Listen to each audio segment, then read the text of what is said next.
What's up, RotoBallers? Welcome back to the channel. I'm Jorden Hill, and I can't believe it's already week 3 of the NFL season. But there's still a lot of football left to be played, and that means you still have a lot of fantasy lineup decisions to make.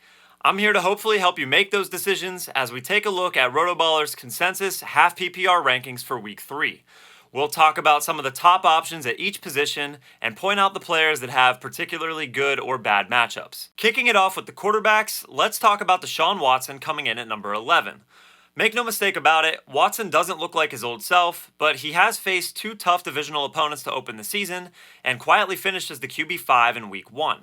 This week, he'll get to take on the Tennessee Titans, who have allowed exactly 305 passing yards to both Justin Herbert and Derek Carr so far this season. The Browns obviously had to be happy with what they got out of Jerome Ford on Monday night, but without Nick Chubb, we do think that Cleveland will have to rely on Watson and the passing game just a little bit more. Moving up to number 8, Kirk Cousins is on an absolute tear right now, and he gets to take on the Chargers on Sunday. The Chargers have allowed the most passing yards in the league through 2 weeks of the season, and the second most fantasy points to opposing quarterbacks. This game also has the highest projected point total of the week, so there are very few QBs that you should be starting ahead of Cousins. That being said, one of those guys is Lamar Jackson, who comes in at number 4 and gets a great matchup of his own against the Indianapolis Colts.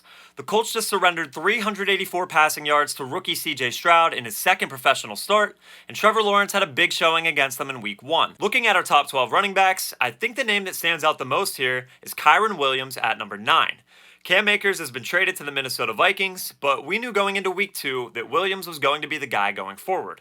This week, he'll face the Cincinnati Bengals, who have been middle of the pack against fantasy running backs, but this Rams offense looks pretty good, and as the fantasy RB2 right now, Kyron is a must-start at this point. At number 6, we have Josh Jacobs, who, simply put, hasn't been the player you expected to get when you drafted him early. Don't give up hope just yet, though, as the Raiders have had 2 away matchups to open the season against the Denver Broncos and Buffalo Bills, 2 pretty solid defenses.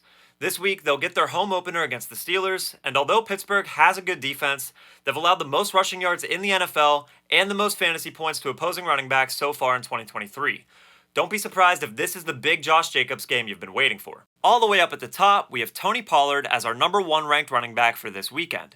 Pollard had an inefficient outing against the Jets in week 2, but still got it done for fantasy purposes due to his involvement as a receiver.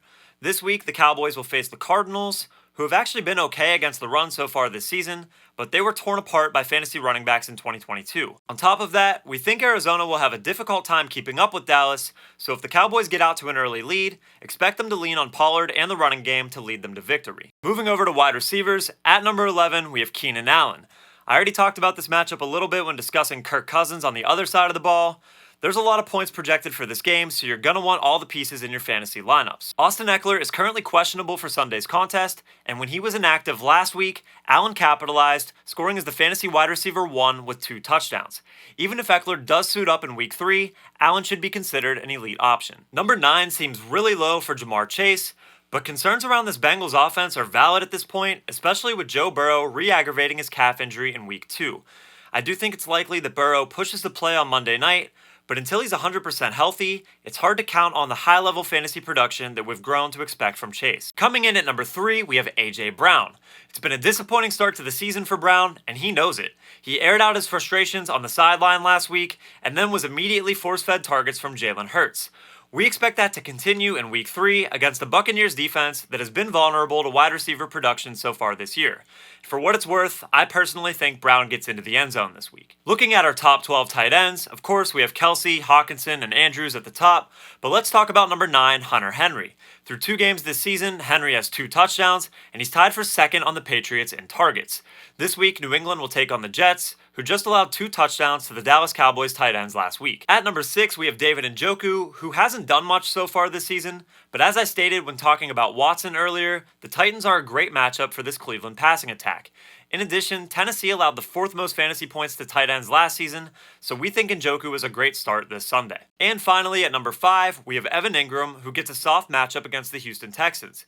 Through the ups and downs of Calvin Ridley, Christian Kirk, and Zay Jones so far this season, Ingram seems to have a pretty consistent role in this Jacksonville offense and should be a must-start in fantasy lineups going forward. To recap, despite a slow start to the season for Deshaun Watson, we think he can get it going against a vulnerable Tennessee Titans defense this week.